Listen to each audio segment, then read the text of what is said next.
Les industries traditionnelles en Algérie se distinguent par leur richesse et leur simplicité. Parmi ces industries figure la tannerie, qui fait partie de l'identité nationale algérienne et du patrimoine culturel. Elle est également considérée comme une industrie populaire et un ancien artisanat traditionnel. C'est un processus de conversion des peaux de certains animaux, après les avoir dépouillés dans un produit et des outils à utiliser dans un encre.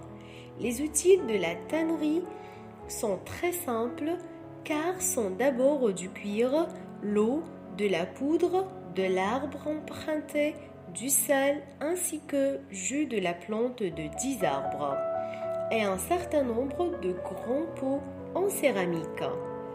Les restes des morceaux sont du viande, de graisse et sont collés à la peau sont enlevés en la plongeant dans un eau salée et un liquide blanc des 10 plantes.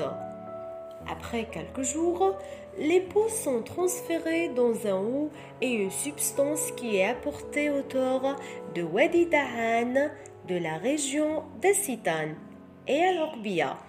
Les peaux restent pendant une période de 4 jours avec une agitation et un effoulage, avec des jambes pendant un quart d'heure par jour. Ce processus s'appelle le premier souffle. Le deuxième souffle s'achève après le fabricant débarrasse la graisse restante et les traces du prêt, en plongeant les peaux dans un nouveau eau en ajoutant le montant du prêt afin d'épaissir la peau et augmenter son épaisseur. Une fois que la peau devient une couleur naturelle, le fabricant la prend. Le processus de couture ou de perle est terminé. C'est une étape très difficile. Il doit donc être très serré pour que l'eau ne coule jamais. Puis le prendre vers l'extérieur et l'intérieur avec une graisse ordinaire et l'exposer au soleil pendant 1 jour ou bien 2 jours. Puis il est vendu au poids sur le marché.